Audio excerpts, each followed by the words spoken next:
नमस्कार, बिहार मिथिला न्यूज़ के टॉप 5 में आपका स्वागत है। मैं हूं तलत परवीन। पटना इस्कॉन मंदिर में जन्माष्टमी की तैयारी पूरी कर ली गई है। 25 तारीख को कार्यक्रम प्रारंभ होगा, जिसमें श्रीलंका से ए मेजर वेरोनिका दास नायक कृष्ण लीला पर अपना नृत्य प्रस्तुत करेंगी और इसके बाद 26 तारीख को 251 चांदी के कलश से जल अभिषेक किया जाएगा। इस संबंध में आज प्रेस वार्ता कर गुरु जी ने जानकारी दी। देखिए पटना से आई हैं श्रीलंका से, उनका तो 1 से 3 का प्रारंभ है, जिसको अधिवास बोलते हैं प्रोग्राम का। तो उन्होंने अधिवास शुरू करेंगी, कुछ भजन होगा, कीर्तन होगा। इसके बाद दूसरे दिन 4:30 बजे मंगल आरती होती है। भगवान जब सज जाते हैं फूलों से, बहुत बाहर से हमारे सजाने वाले लोग थाईलैंड कहाँ से फूल लाए हैं, तो बहुत सुंदर तरीके से सजाया भी जाएगा। 7:15 बजे से दर्शन शुरू होगा। 26 तारीख को पूरा दिन चलेगा, अनवरत, बंद नहीं होगा और 2 बजे रात तक मंदिर दर्शन होंगे लोगों का। इसके बाद फिर 4:30 बजे मंगल आरती होती है, फिर दर्शन आरती। दूसरे दिन से प्रभुपाद जी का, जिन्होंने इस्कॉन खड़ा किया, स्थापना किया, उनका भी जन्म है। ये भी एक महान विभूति हैं जो पूरे दुनिया में सनातन धर्म को प्रचार प्रसार किया। आज तक किसी ने नहीं किया। आज जिस देश में आप जाएंगे इस्कॉन मिलेगा और वहाँ जन्माष्टमी से लेकर के अलग अलग लोग तरीके से मनाते हैं और लोगों को बताते हैं भगवान के बारे में। लोग जानते हैं इस माध्यम से।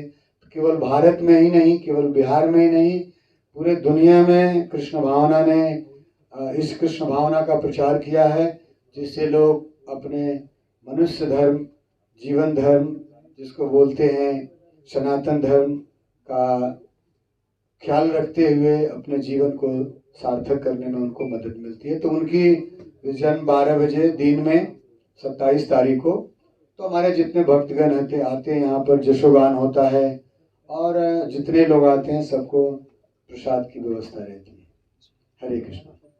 चंपारण सत्याग्रह महात्मा गांधी का एक प्रेरणादायक सत्याग्रह था, जिसे सभी लोग अपने राजनीतिक दल के नेता वहीं से शुभारंभ करते हैं। उनके साथ पंडित राजकुमार शुक्ल, जिन्होंने महात्मा गांधी को इस आंदोलन के लिए प्रेरित करने हेतु बुलाया था। आज उन्हीं के जयंती समारोह के अवसर पर उद्योग एवं पर्यटन मंत्री नीतीश मिश्रा पहुंचे और सभी को सम्मान।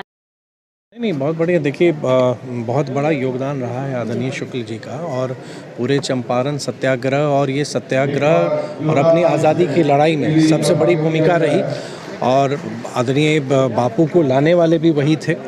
और मुझको लगता है कि आज उनके जयंती के अवसर पर हम लोग सब एकत्रित हुए हैं। आवश्यकता है कि युवा पीढ़ी उनके बारे में समझे, जाने, उनके बारे में पढ़े।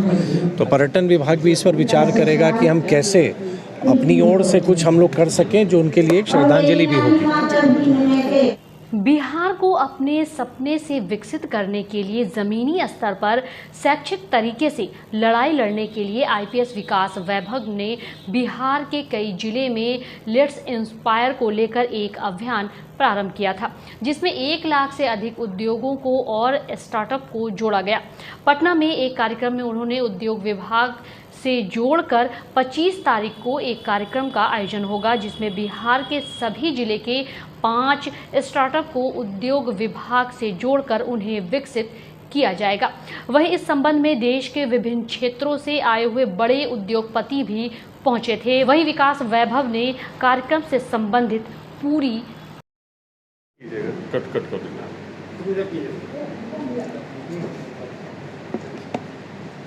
लेट्स इंस्पायर बिहार अभियान बिहार के उज्ज्वलतम भविष्य निर्माण के लिए काम कर रही है, ऐसे लोगों को जोड़कर जो बिहार के विकास में अपना योगदान देना चाहते हैं। 3 मंत्र हैं: शिक्षा, समता, उद्यमिता, जिस पर 1 लाख से अधिक लोग आज जुड़कर योगदान कर रहे हैं। अभियान का मूल मंत्र शिक्षा, समता और उद्यमिता है, जिसमें उद्यमिता पर अनेक कार्यक्रम हम लोग आयोजित करते रहे हैं। 2021 में पहला कार्यक्रम दिल्ली के NDMC सभागार में बिहार एंटरप्रेन्योरशिप कॉन्क्लेव आयोजित हुआ और उसके बाद से लगातार startup summits, vibrant Bihar global summits आयोजित हो रहे हैं। उद्देश्य है बिहार के सफल लोगों को जोड़ना जो हमारे युवाओं को मार्गदर्शन दे सकें। अभी इस अभियान में 10,000 से अधिक सफल उद्यमी जो बिहार में, बिहार के बाहर, विदेशों में रह रहे हैं, इस अभियान के साथ जुड़कर इसको सशक्त कर रहे हैं, योगदान कर रहे हैं।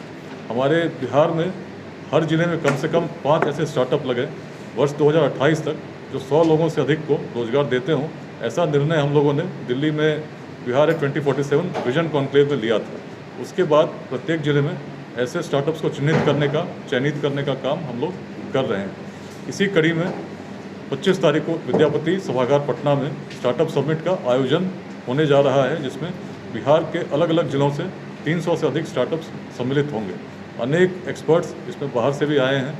हमारे साथ आज नेहा शर्मा जी हैं जो एक्सेलरेट इंडिया से हैं, मोहन झा जी हमारे एंटरप्रेन्योरशिप अध्याय के चीफ कोऑर्डिनेटर हैं, अनिल झा जी दिल्ली से आए हैं, ओपी सिंह साहब हमारे उद्यमिता के चीफ एडवाइज़र हैं, साथ में डॉक्टर प्रीति वाला हमारी गार्गी चैप्टर की चीफ कोऑर्डिनेटर हैं जो महिलाओं को बड़ी संख्या में आज इस अभियान से जोड़ चुकी है, महिला उद्यमिता पर भी कार्य कर रही हैं। ज्योति झा हमारी चीफ लिटरेरी कोऑर्डिनेटर हैं, जिसमें पटना लिटरेचर फेस्टिवल और साहित्य से जुड़े लोगों को हम लोग जोड़ने का कार्य कर रहे हैं। आज सभी लोग बताएंगे कैसे हम लोग उद्यमिता के क्षेत्र में बिहार को आगे ले जाएंगे, कैसे इसके लिए हम लोग प्रयास कर रहे हैं। इस अवसर पर मुख्य अतिथि के रूप में माननीय मंत्री श्री जीतन राम मांझी जी ने सहमति दी है और इस कार्यक्रम का उद्घाटन बिहार सरकार के माननीय उद्योग मंत्री श्री नीतीश मिश्रा जी ने सहमति दी है।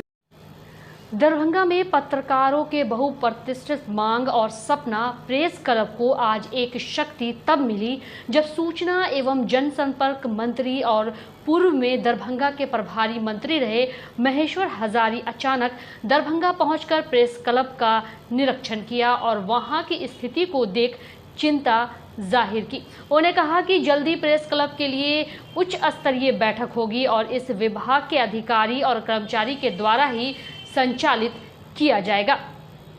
वहीं कुछ पत्रकारों ने प्रेस क्लब से संबंधित समस्या को उनके समक्ष रखा। उन्होंने तुरंत इस पर कार्रवाई करने का आश्वासन दिया, जिसे लेकर पत्रकारों में खुशी की लहर देखी।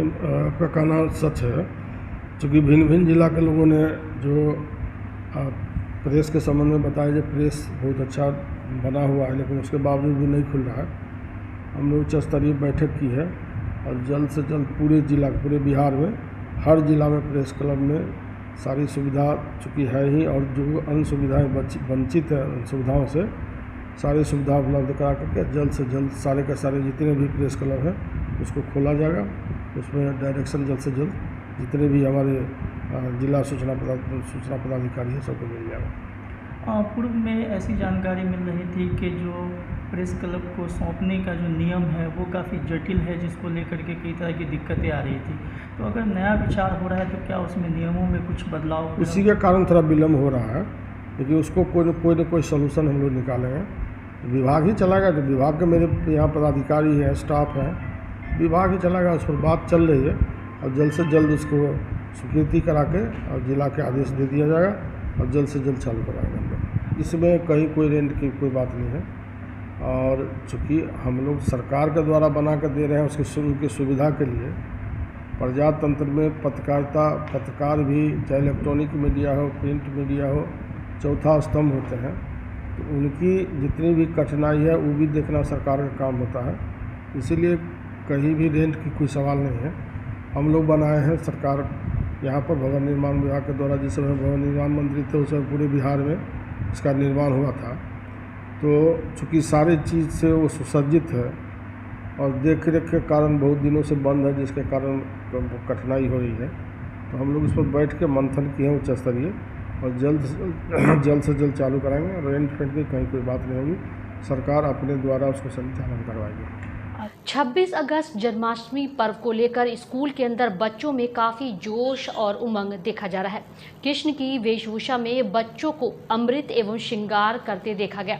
दरभंगा के सेंट जेवियर स्कूल के साथ उन स्कूलों में भी बच्चों को राधा कृष्ण की वेशभूषा में